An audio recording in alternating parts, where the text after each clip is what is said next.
Selamat pagi, selamat berjumpa kembali dalam ibadah di rumah. Bapak Ibu Saudara-saudara, kita memasuki Minggu Paskah yang keempat. Hari Minggu 3 Mei 2020. Kita akan memasuki renungan firman Tuhan. Sebelumnya saya mengajak kita untuk bersama-sama berdoa.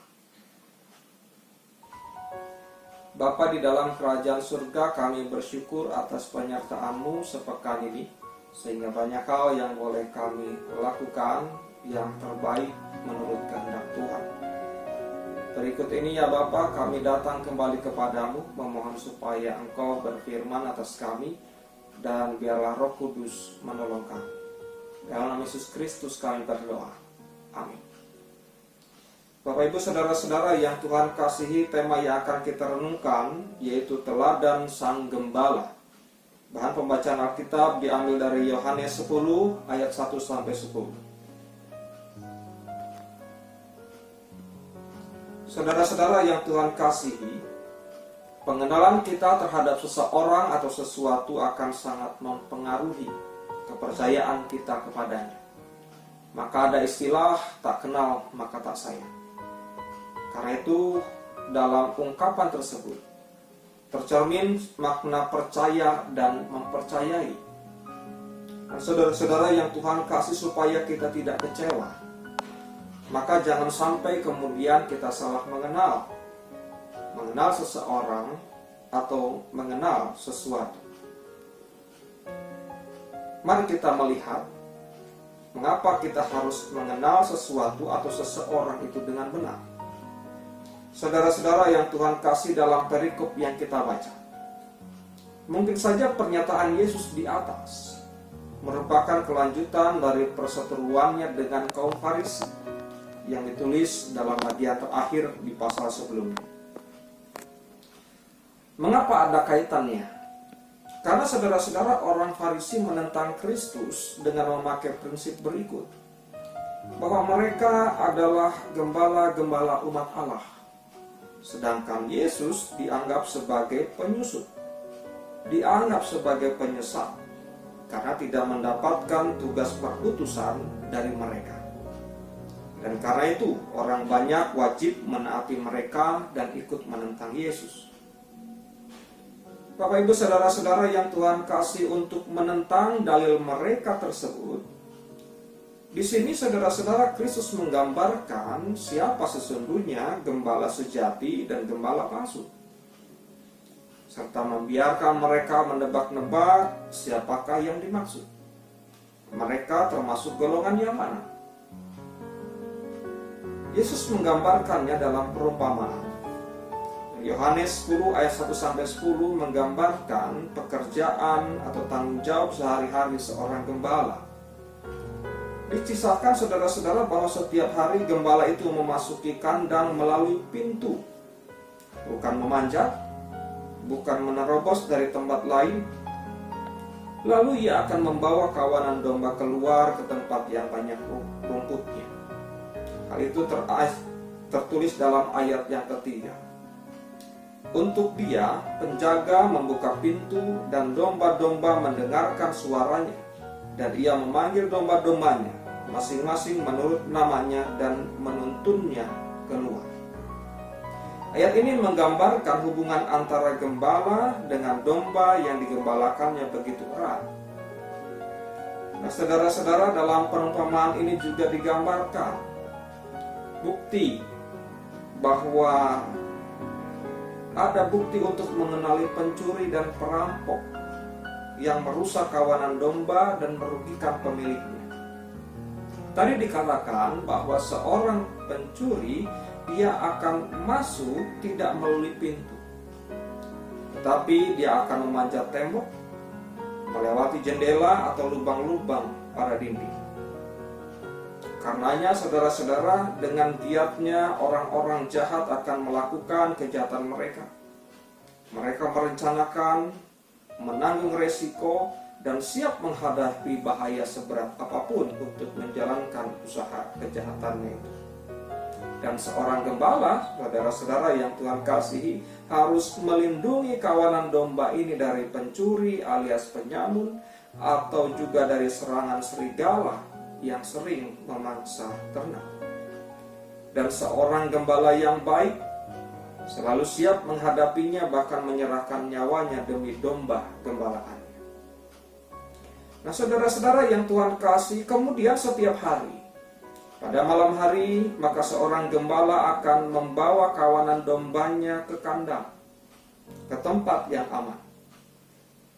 Hal itu biasanya menjadi rutinitas orang-orang Yahudi. Nah, saudara-saudara yang Tuhan kasih, di sini kita melihat dalam konteks gembala dan domba, tanggung jawab Tuhan sebagai gembala atas kehidupan umat manusia ternyata, saudara-saudara, tidak bisa berlangsung secara sepihak saja. Tidak bisa dari seorang gembala saja atau dari Tuhan saja yang datang untuk melakukan penggembalaan, tetapi juga harus dari kedua belah pihak.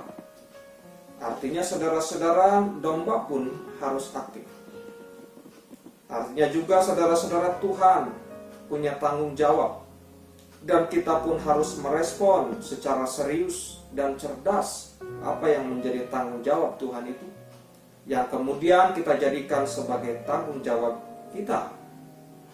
Nah, saudara-saudara yang Tuhan kasih, melihat bahwa Tuhan adalah gembala yang baik. Banyak kesusahan kemudian mengungkapkan Tuhan sebagai gembala. Misalnya dalam Mazmur 23, dikatakan di sana, Tuhan adalah gembalaku, yang menyatakan Tuhan sebagai gembala agung yang bertanggung jawab dan memelihara kaumnya. Selanjutnya, saudara-saudara yang Tuhan kasih, hasil dari hubungan yang benar antara gembala dengan umat gembalaannya digambarkan dalam ayat yang kelima. Tetapi seorang asing pasti tidak mereka ikuti, malah mereka lari daripadanya, karena suara orang-orang asing tidak mereka kenal. Artinya, hubungan itu menghasilkan sikap saling mengenal yang benar dan sikap saling percaya. Ini sangat penting dimiliki supaya kita sebagai dombanya jangan ada yang mengkhianati Tuhan, berpaling dari Tuhan dengan cara mengikuti suara-suara atau ajakan-ajakan atau hasutan-hasutan dari pihak lain. Kita jangan jadi umat yang mudah terjerumus dan dijerumuskan orang lain. Tetaplah dengar suara Tuhan dan ikutilah perkataannya, sebab Tuhan tidak akan mencelakakan kita. Sebaliknya, Ia akan melindungi dan menuntun kita serta memberkati kita. Pada bagian selanjutnya, Bapak Ibu Saudara-saudara, diceritakan mengenai ketidaktahuan orang-orang Yahudi mengenai arah dan makna percakapan itu. Orang-orang Farisi sering menyombongkan pengetahuan mereka. Mereka merasa paling benar dengan segala pola pikirnya, tindakannya, kemampuan mereka menyelidiki firman Allah, sehingga mereka tidak tahan bila ada orang yang mempertanyakan pengetahuan mereka tersebut. Namun sekarang, saudara-saudara, dengan diperhadapkan pada perumpamaan dari Tuhan Yesus, justru mereka tidak cukup pandai untuk mengerti perkara-perkara yang dibicarakan Yesus, sebab hal-hal itu di luar jangkauan pikiran mereka. Ibaratnya, saudara-saudara, para pembual yang sok tahu justru seringkali merupakan yang terbodoh dalam mengetahui perkara tentang Allah. Nah, saudara-saudara, karakter atau sifat yang membedakan pemilik domba yang sesungguhnya dengan yang tidak sesungguhnya, ini nampak dalam perumpamaan ini. Pemilik domba yang sesungguhnya tentu akan menyayangi domba-dombanya.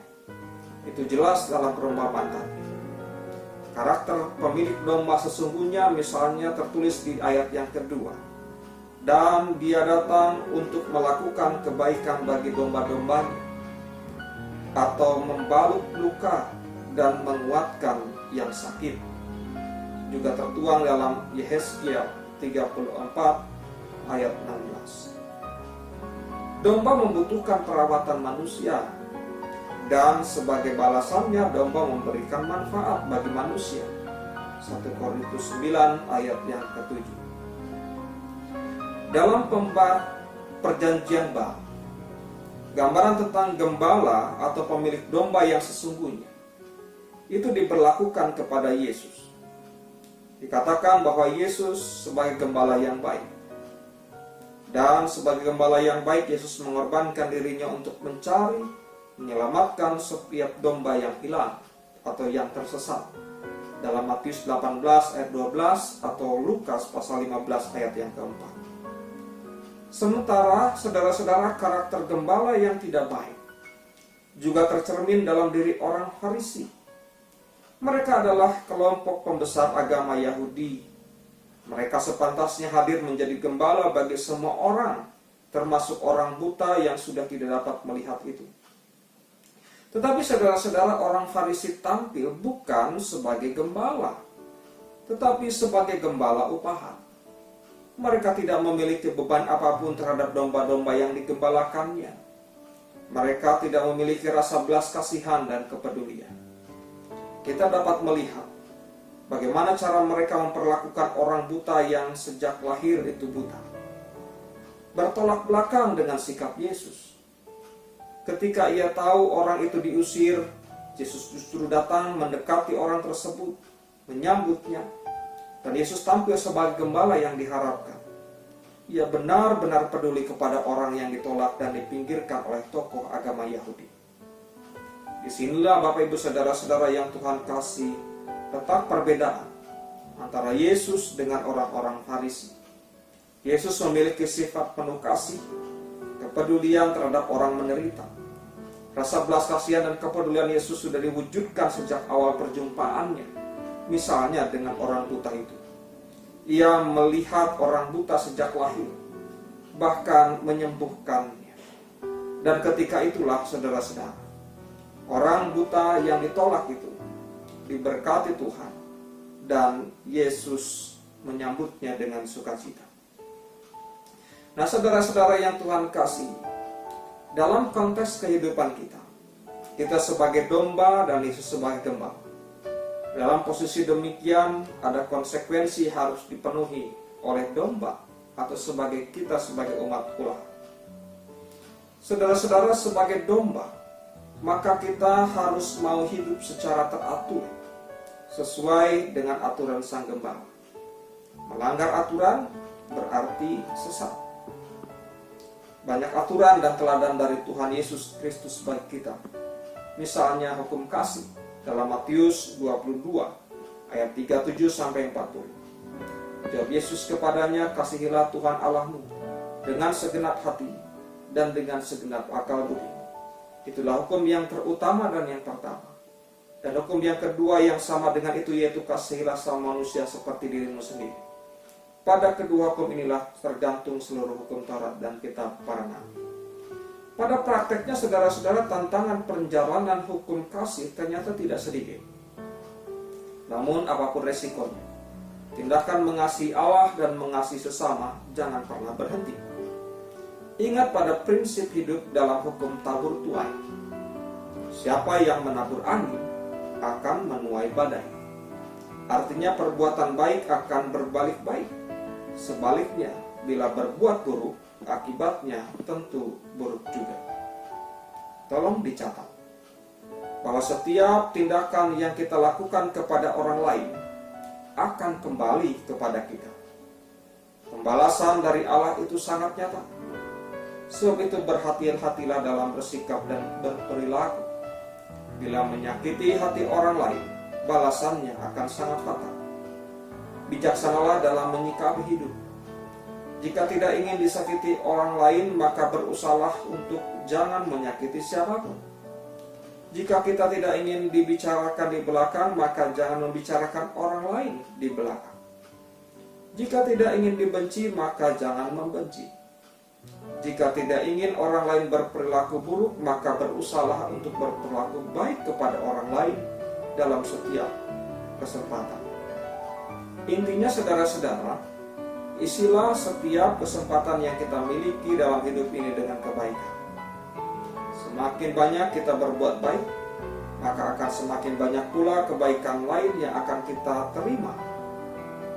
Untuk menghasilkan hidup yang demikian, kita harus hidup teratur. Dan saudara-saudara yang Tuhan kasih, Supaya hidup kita teratur berarti harus ada kerelaan dari kita untuk menyerahkan diri dalam tuntunan Tuhan, Sang Pemberi aturan. Supaya kita tidak salah arah. Untuk itu ada dua sikap hidup sebagai domba yang sangat penting untuk kita bangun. Pertama, saudara-saudara percaya dan dipercayai Tuhan. Jika semua domba telah dibawanya keluar, ia berjalan di depan mereka dan domba-dombanya akan mengikuti dia. Artinya saudara-saudara percaya kepada gembala, percaya kepada Tuhan. Dan itu tidak bersifat situasional, harus utuh. Bila rasa percaya kita tergantung pada sikap atau situasional, maka saudara-saudara pada saat senang, sehat, bahagia, sukses, makmur, kita yakin dan percaya pada Tuhan. Tetapi sebaliknya, bila keadaan kita susah seperti sekarang ini, sakit, menderita, gagal, kita mempertanyakan keberadaan atau eksistensi Tuhan. Seakan Tuhan jauh, tidak peduli, tidak mampu menolong, dan lebih parah lagi saudara-saudara kita menyangka Tuhan itu tidak ada. Orang yang demikian tidak akan dipercaya oleh Tuhan. Artinya semua orang bisa mengaku percaya Tuhan, tetapi belum tentu semua orang bisa dipercaya oleh Tuhan. Percaya kepada Tuhan tidak bersifat emosional. Artinya saudara-saudara percaya tergantung pada perasaan yang berubah-ubah. Tidak semacam itu. Percaya kepada Tuhan sejatinya memiliki makna mengenal, mempercayai, mengandalkan Tuhan satu-satunya sebagai juru selamat dan juga penolong yang kekal di dalam kehidupan. Yang kedua, saudara-saudara, menjadi pengikut Kristus itu bukan ikut-ikutan, tapi seorang asing seperti dikatakan tadi, pasti tidak mereka ikuti. Malah mereka lari daripadanya karena suara orang-orang asing dalam ayat yang kelima. Bapak Ibu saudara-saudara, banyak orang hanya menjadi korban dari tren yang bersifat temporal atau sementara karena panas hati alias sirik dan iri. Tidak mungkin saudara-saudara kita mampu menjadi orang yang baik jika ada sifat-sifat seperti itu masih di dalam kehidupan kita. Misalnya saudara-saudara, kita iri dalam pola makan. Ada orang lain yang mengatakan mengatur pola makan dengan diet. Melihat kawan yang begitu menawan dengan dietnya, maka kita mengikutinya, ternyata tidak cocok. Malah kita jadi sakit. Jadi saudara-saudara, tren ini hendaknya tidak diputuskan begitu saja. Tidak diikuti begitu saja. Mari kita melihat kepada diri sendiri, kemampuan diri, dan juga hal-hal penting yang harus kita lihat lebih jauh. Itulah yang disebut dengan ikut-ikutan. Sejatinya berhadapan dengan Tuhan kita Yesus Kristus tidaklah sekedar ikut-ikutan, tetapi harus menjadi pengikut yang benar, pengikut yang utuh, tidak didorong oleh motif-motif sesaat yang ada di dunia ini. Jadi saudara-saudara yang Tuhan kasihi, jangan sampai kita mempercayakan diri secara keliru kepada seseorang atau kepada sesuatu. Sebab Tuhan sudah menjadi gembala yang baik. Percayalah dan sandarkanlah hidup saudara kepada Dia. Tuhan memberkati saudara. Amin. Bapak Ibu saudara-saudara yang Tuhan kasih, mari kita memasuki doa syafaat. Bapa dalam surga, terima kasih untuk kasih penyertaan-Mu, sehingga pada kesempatan ini kami sudah mendapatkan firman Tuhan, firman yang mengingatkan kepada kami bahwa Engkau adalah gembala yang sejati. Karena itulah kami harus meneladani dan juga kami harus mempercayai apa yang menjadi kebahagiaan hidup ini, yaitu kami harus menumbuhkan iman percaya kami kepada Tuhan. Bapa dalam surga, kami juga berdoa pada saat ini untuk setiap keluarga umat Tuhan. Berkatilah mereka, kasih mereka. Biarlah Roh Kudus menyertai kehidupan keluarga kami masing-masing. Berikanlah kesehatan kepada kami semua. Demikian pun bagi persekutuan jemaat Tuhan Tuhan berkati satu persatu, berikan kepada kami kasih, agar kami bisa beribadah kembali, tidak hanya di rumah tetapi juga bersekutu kembali di gedung gereja. Sebab itu ya Bapa, berkatilah upaya dari pemerintah dalam memutus rantai penyebaran COVID-19. Tuhan yang akan memberkatinya agar upaya-upaya itu membuahkan hasil. Kami berdoa bagi para peneliti yang kami dengar ada upaya dari mereka untuk menemukan penawar dari COVID-19 ini. Tuhan berkati mereka supaya upaya mereka pun dinyatakan oleh kuasa Tuhan, sehingga menolong kehidupan ini dengan lebih baik dan mengakhiri penyebaran virus COVID-19. Kami juga berdoa ya Tuhan bagi setiap orang tua kami, berkatilah dimanapun berada. Kasih mereka, berikan kesehatan, kekuatan, agar kehidupan mereka tetap dalam sukacita Tuhan. Demikian juga kami berdoa bagi keberadaan orang-orang yang ada di sekitar kami. Berkatilah mereka, kasih mereka, lindungi mereka, terutama yang terkena COVID-19. Biarlah Tuhan yang akan memulihkannya, menolong mereka dengan kuasa. Bapa dalam surga, sebentar kami akan mengakhiri kebaktian ini. Seluruh doa syafaat ini kami sampaikan dalam nama Tuhan Yesus Kristus, sumber segala berkat ini. Dalam Kristus pula kami hendak bersama-sama menaikkan doa Bapa kami seperti demikian. Bapa kami yang di surga, dikuduskan namamu. Datanglah kerajaan-Mu, jadilah kehendak-Mu di bumi seperti di surga. Berikanlah kepada kami pada hari ini makanan kami yang secukupnya, dan ampunilah kami akan segala kesalahan kami, seperti kami juga telah mengampuni orang yang bersalah kepada kami. Dan janganlah membawa kami ke dalam pencobaan, tetapi lepaskanlah kami dari yang jahat. Karena Kau yang punya kerajaan dan kuasa dan kemuliaan sampai selama-lamanya. Amin.